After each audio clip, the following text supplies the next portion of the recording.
আজ থেকে ৩ বছর আগে মন্দিরার কোল আলো করে জন্ম নিয়েছিল দুটো ফুটফুটে শিশু।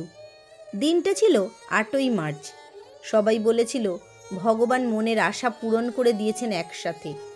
মন্দিরার ফার্স্ট ইউএসজি রিপোর্ট দেখে ডাক্তারবাবু বলে দিয়েছিলেন টুইন বেবি আছে, সাবধানে থাকতে হবে। মন্দিরাও মনে মনে চেয়েছিল একটি ছেলে আর একটি মেয়ে হোক, তবে যেই আসুক যেন সুস্থ শরীরে আসে। বাড়িতেও সবাই খুশি হয়েছিল দুই টুইনকে পেয়ে। মন্দিরার স্বামী, শ্বশুর, শাশুড়ি বলতে গেলে সকলেই।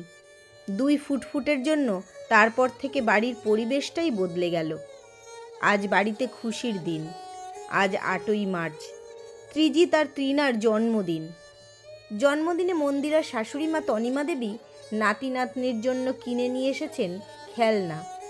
নাতির জন্য নিয়ে এসেছেন দুটো ক্রিকেট ব্যাট, বল আর দুটো গাড়ি। আর নাতনির জন্য এনেছেন খেলনার বাসন কোসন, মানে ঘটি, বাটি, থালা, হাঁড়িকুড়ি থেকে যাবতীয় সব কিছু। মন্দিরার ছেলেমেয়েরা তো দারুণ খুশি। তনিমা দেবী সেই খুশিতেই নাতির হাতে যখন ব্যাট বল তুলে দিতে যাচ্ছিলেন, মন্দিরা বলে বসল, সব খেলনাগুলো আমার হাতে দিন মা, আমি ওদের ভাগ করে দিচ্ছি।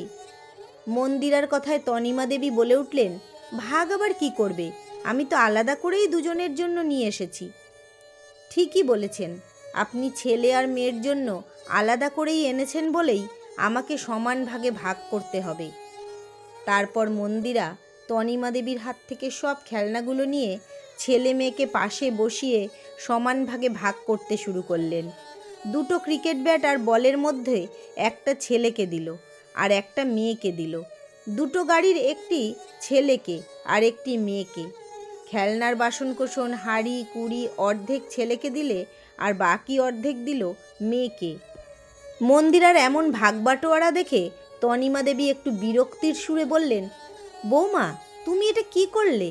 খেলনার থালা বাসন দাদা ভাইকে দিলে কেন? ও তো ছেলে, থালা বাসনগুলো তো আমার দিদি ভাইয়ের জন্য। মন্দিরা হেসে বলল, আমি ঠিকই করেছি মা, আপনি আলাদা আলাদা করে খেলনা কিনে আলাদা মানসিকতা দিয়ে দুজনকে দেখেছেন, কিন্তু আমার মানসিকতা আলাদা। আমি চাইব দুজনের জন্য সমান মানসিকতা হোক।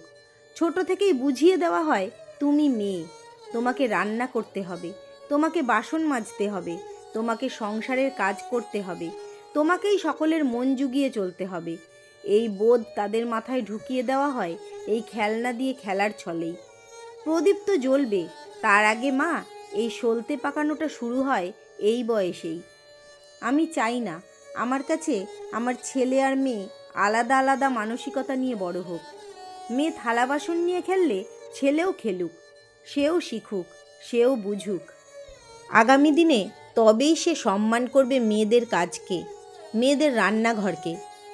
এখন থেকে না শিখলে আমার ছেলেও আগামী দিনে ওর বাবার মতো ওর জীবন সঙ্গীকে বলবে, ঘরে বসে সারাদিন করোই বা কি, রান্না করে খাওয়া ছাড়া তো কাজ নেই।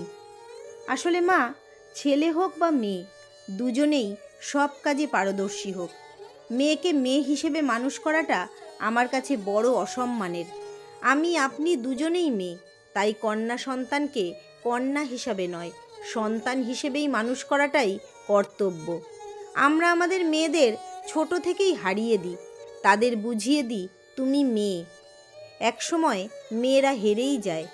আপনার আর আমার যেটা হলো না, আমরা যা পারলাম না, সেটা শুরু করি আমার মেয়েকে দিয়ে, সেই শিক্ষা দিয়ে বড় করি।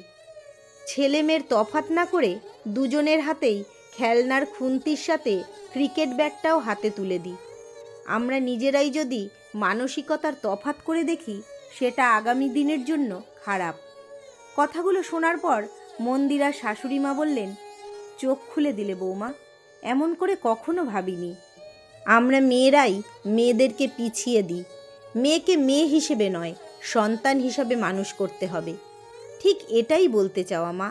আজ নারী দিবস, চলুন আজকের দিনে এই শপথ করি, নারীকে নারী হিসেবে নয়, মানুষ হিসেবে তৈরি করব। সে দায়িত্ব আমাদের নারীদেরই। আমরা নারীরা যেদিন এটা পারব, সেদিন আমরাও হব নারী দিবস। যাদের গড়ে তুলব তারাও স্যালুট জানিয়ে বলবে, আমরা নারী, আমরাও পারি। সত্যি তো, নারীদের আলাদা করে দিবস হয় না। হেসেল থেকে অফিস, ঘর, তোমাকে নিয়ে লেখার কোনো দিবস নেই। তুমি নারী, তুমি দি বস।